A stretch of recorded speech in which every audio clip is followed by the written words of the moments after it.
All right, I can tell you if a house is a bad idea in 60 seconds. It has nothing to do with the paint colors or the granite countertops. In fact, some of the prettiest homes in Florida are the worst ones to buy. I see buyers fall in love the moment they walk in, and then 6 months later, they're calling me saying, Matt, we didn't see this coming. If you're buying anywhere near the beach, whether that be New Smyrna, Daytona Beach, Ormond Beach, Ponce Inlet, or Edgewater, humidity, flooding, insurance, and aging construction can quietly turn a dream home into a money pit. In this video, I'm going to show you exactly what to look for outside, inside, and underneath the prettiest finishes so you can spot a bad house before it costs you tens of thousands of dollars. Stick with me because the first red flag happens before you even open the front door.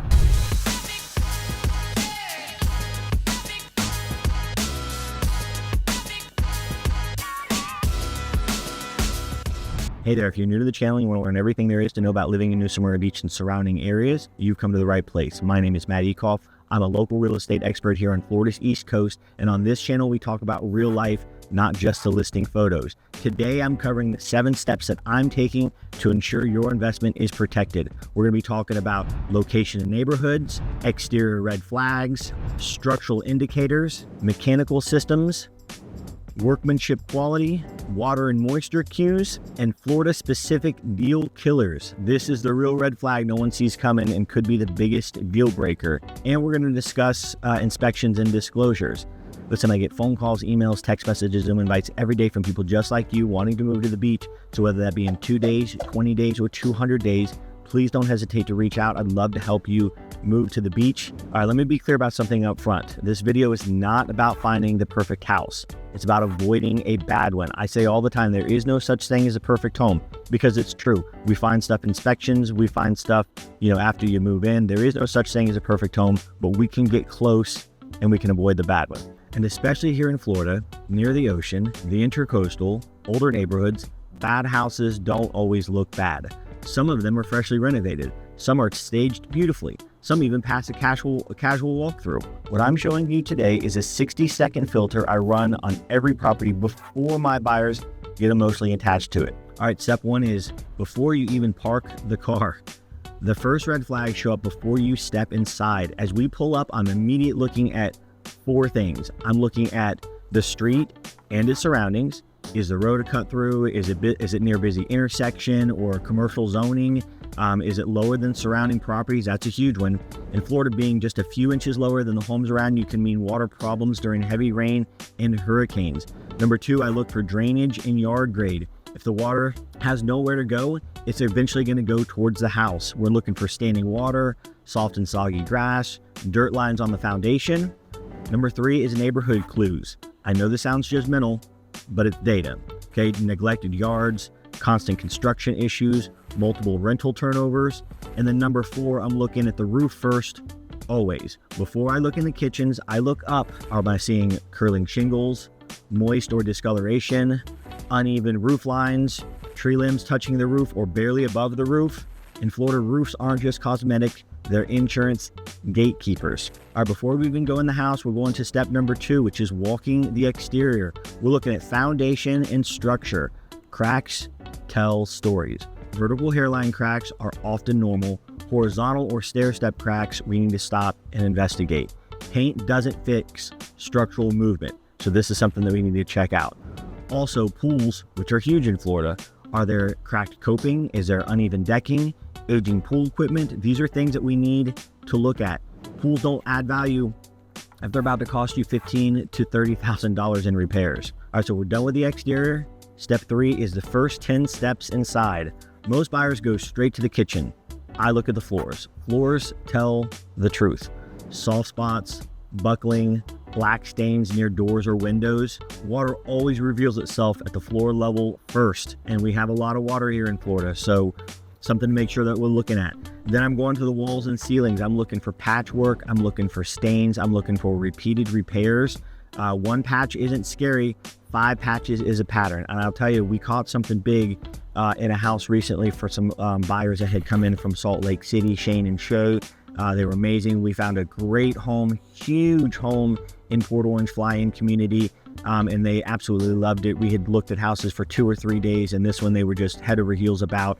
And we're downstairs in a kind of a darker space, and there was something that we kind of noticed on the walls, but we couldn't really see it in a lot of detail. So we brought in some flashlights, and we saw some water damage that was covered up, and we ended up closing on the deal. But what we ended up doing is having the entire drain line from the downstairs AC system replaced, and we had the sheetrock completely taken out and new sheetrock put in with paint. And we did this during the due diligence period at zero cost to them. So when we're walking around, we're pulling out that flashlight and we're checking out those things that I talked about. All right, step 4, which is windows, doors, and airs. Now, if windows are hard to open, there's usually a reason.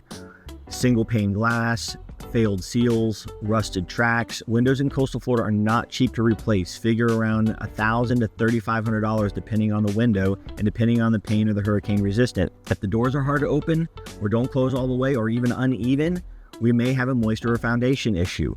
Also, smells matter. If it smells musty, there's moisture even if you can't see it. So we're paying lots of attention to this kind of stuff as well, which brings us into step number 5, the systems that cost real money. Now I want to tell you, I have a general contracting license, I have an air conditioning license, an air conditioning contracting license, I have an electrical license, and I have a plumbing license. I've used to fix up houses and flip houses with my wife. She does amazing stuff, interior work, and I do some of the big stuff, and I use contractors for things too. So this is my area of expertise, and this is the thing that I'm looking at a lot because I had a home renovation company that had all the license for these kind of trades. So number 1, we're looking at electrical panels. We have overcrowded breakers, outdated panels, DIY wiring. Electrical fixes are not cosmetic. They're mandatory. They require permits, which require licensees, which means they're spending a lot more than you would on handyman foods. Okay, so now let's get into water heaters. How old are they? Are they over 10 and 12 years old? That replacement is coming, guaranteed, and probably sooner rather than later. HVAC, which is obviously critical here in Florida. I'm hot, I'm about to sweat right now, and we are literally 11 days away from Christmas. And so HVAC is a critical part. So I tell you, I was showing a house the other day, and somebody was, his name is Dan, great guy from Ohio here, watches the videos, and every time we went in the house, he's like, where's the furnace? And one of the agents was there on site, and she's like, oh, I bet you're from the north. We don't have furnaces down here in Florida. We have heat pumps and split air conditioning systems outside. So we have electric heat on the inside. We don't have furnaces. Nevertheless, HVAC is extremely important. So what does HVAC stand for? Heating, ventilation, air conditioning. Critical here in Florida. So we're looking for rusted condensers, we're looking for mismatched systems, we're looking for poor airflow, we're looking for collapsed ductwork, and surprisingly enough, humidity control is even more important than temperature here. Listen, with doors and windows opening so often because we have gorgeous weather, humidity is going to get inside, and then it's going to affect all those things that we've already discussed. It's going to affect the doors, it's going to affect the windows, it's going to affect the foundation, it's going to affect the floor. Everything is going to touch that, and we have high humidity here in Florida. So humidity control is super important, something that a lot of people don't think about. All right, which leads us into step 6, which is DIY renovations and shortcuts. Now this is pretty easy to find. HGTV has done buyers no favors. Uneven tiles, loose vanities, sloppy finishes. These are things that I can see in passing. It's very, very simple. And I'll tell you something else, bad workmanship usually hides the worst work behind the walls, which means bigger projects and more money later on. All right, which brings us into our last step, step number 7, which is the biggest Florida mistake. Here's the part that catches people off guard. Some houses aren't bad because they're broken. They're bad because they don't work financially, legally, or logistically for the buyer. In coastal Florida, buyers get burned after they fall in love, not during the showing. And here's the trap. The house looks great. The inspection comes back mostly clean. Buyers think they're good to go past the inspection period. But then financing, insurance, flood zones, or HOA rules blow up the deal. So step 7 is about hidden deal killers, not cosmetic red flags. All right, so let me tell you why this matters so much in New Smyrna, Daytona, Foreman, Ponce Inlet, Edgewater, and even Port Orange, because this has nothing to do with being coastal. All right, so in this market, properties can be structurally fine, they can be nicely updated, they can even be priced really well, but they're still a terrible purchase if it's in the wrong flood zone, insurance is unaffordable or maybe unavailable at all, the condo is non-warrantable, the HO restricts financing on rentals, the lenders won't touch it. There's a plethora of things. This is where inexperienced agents accidentally waste months of the buyer's time. So how buyers misunderstand this and what I end up correcting, most buyers think if it passes an inspection and appraisal, we're good. The reality is inspection is only one gate. Financing, insurance, HOA approvals are 3 more gates. So step 7 is about catching the problems before the emotional attachment happens. All right, which brings us to our last section. This is not a step, this is just a bonus section. We're gonna talk about inspections and disclosures for just a minute. All right, so here's the thing. Sellers' disclosures do not replace home inspection. They're helpful, but they're incomplete. My job is to verify, not trust blindly. Regarding inspections, most agents say, get an inspection.